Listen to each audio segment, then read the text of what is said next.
စစ်ကောင်စီရဲ့ဝါဒဖြန့်ရုပ်ရှင်ကိုရိုက်မပေးလို့ဆိုပြီးတော့ဖိုးဖွေးကိုမနေ့ညကဖမ်းဆီးသွားတယ်လို့သတင်းတွေထွက်ပေါ်လာချက်အရအတည်ပြုချက်သတင်းတွေလည်းထွက်ပေါ်လာပါတယ်လက်ရှိချိန်မှာတော့ဖိုးဖွေးနဲ့ညှိနှိုင်းမှုတွေပြုလုပ်ပြီးအိမ်ပြန်ရောက်သွားပြီလို့သတင်းတွေထွက်ပေါ်လာပါတယ်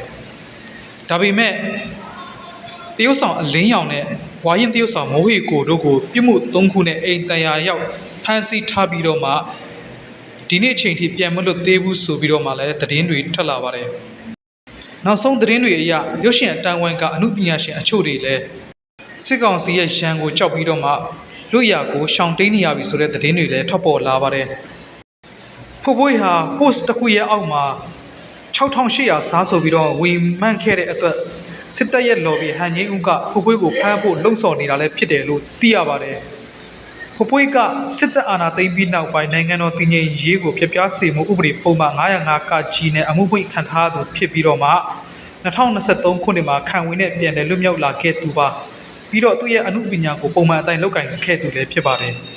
အာဏာသိမ်းစစ်တပ်က၎င်းတို့ရဲ့ရွေးကောက်ပွဲဖြစ်တဲ့ခေတ်သမိုင်းကိုဒုံဆိုင်မိသူများအမည်ရှိဝါဒဖြန့်ဇလန်တိုကိုပြီးခဲ့တဲ့ရက်ပိုင်းကလည်းဖြန့်ချိခဲ့တာပါအဲ့ဒီမှာနာမည်ကြီးဒါရိုက်တာတွေအနုပညာရှင်တရုတ်ဆောင်တွေအများပြားလဲပါဝင်ခဲ့ပြီးတော့မှဒီရုပ်ရှင်ကိုဝေဖန်တဲ့သူတွေကိုလည်းစစ်ကောင်စီကဖမ်းဆီးခဲ့ပါတယ်ဒါရိုက်တာမိုက်တီအပါဝင်အခြားဒါရိုက်တာတွေနဲ့နာမည်ကြီးတရုတ်ဆောင်တွေတချို့ကိုဖမ်းဆီးမှုတွေပြုလုပ်ပြီးတော့မှအခြားဖမ်းဆီးမှုတွေကိုလည်းပြုလုပ်ခဲ့တာပါဖိုးဖွေးဟာလက်ရှိအချိန်ထိအသက်40နားနီးပါးရောက်တဲ့အချိန်ထိတကိုယ်တည်းအပြူကြီးဘွားနဲ့နေထိုင်သူဖြစ်ပေမဲ့လည်းသူ့မှာရီးစားဟောင်းတူရှိခဲ့ဘူးတယ်လို့သိရပါတယ်သူတက်တဲ့အကြဆုံးကတွေ့ဘူးတာ8နှစ်ပါဘာလို့ကိုယ်သွားလဲဆိုတော့ဘာသာမတူလို့ကိုကဘာမှမဖြစ်ဘူးမိဘတွေကကြာတော့လို့ဘာသာမတူတာကိုအဆင်မပြေဘူးပေါ့နော်ကိုကတော့အဲ့လိုအဆင်ပြေဘာသာမတူလဲအရင်တည်းအဲ့ဒါအမှန်ပဲသူ့ရဲ့ RS နဲ့ချစ်သူတက်တန်းဟာ8နှစ်ရှိပေမဲ့ဘာသာချင်းမတူတဲ့အတွက်မိဘတွေရဲ့သဘောကိုလိုက်ရောပြီးတော့မှဆွန့်လွတ်လိုက်ရဖြစ်တယ်လို့ပြောဆိုသွားခဲ့ဖူးပါတယ်တကယ်တမ်းတော့ဖိုးဖွေးဟာဘာသာရေးကိုဂရုစိုက်သူမဟုတ်ပေမဲ့လည်းကျေးဇူးရှင်မိဘတစ်ပါးရဲ့ဆန္ဒကိုမလွန်ဆန်ဘဲနဲ့ချစ်သူဖြစ်သူကိုဆွန့်လွတ်လိုက်တာဖြစ်ပေမဲ့လက်ရှိချိန်ထိ၎င်းချစ်သူနဲ့အတူတငယ်ချင်းပုံစံမျိုးတော့ရှိတယ်လို့လည်းသိရပါတယ်ဖိုးဖွေးကိုပြင်ဦးလွင်မှာစကားရိုက်နေတဲ့အချိန်မှာပဲဒီစစ်ကောင်စီကဖမ်းဆီးသွားတယ်လို့လည်းသိရပါတယ်ဒါပေမဲ့နိုဝင်ဘာလ6ရက်ညမှာပဲပြန်ပြီးတော့မှလွတ်မြောက်လာခဲ့ပြီးတော့မှအလင်းရောင်ကိုဖမ်းဆီးတယ်ဆိုတဲ့သတင်းနဲ့ပတ်သက်ပြီးတော့မှလူမှုကွန်ရက်စာမျက်နှာမှာပြန့်နှံ့ပေမဲ့အတည်ပြုချက်မရရှိသေးဘူးဆိုပြီးတော့လည်းသတင်းဌာနကြီးတွေကဖော်ပြပါတယ်ဒီဖြစ်စဉ်မတိုင်ခင်ပြီးခဲ့တဲ့အောက်တိုဘာလ30ရက်ကလည်းစစ်ကောင်စီလက်အောက်ခံပြန်ကြားရေးနဲ့ပြည်သူ့ဆက်ဆံရေးဦးစီးဌာနညွှန်ကြားရေးမှူးအေးကျွဲကရန်ကုန်မြို့ရွှေတောင်ကြားမှာရှိတဲ့ရုပ်ရှင်လုပ်ငန်းရုံးမှာအမှုပညာရှင်တွေအားလုံးကိုခေါ်ပြီးတော့မှ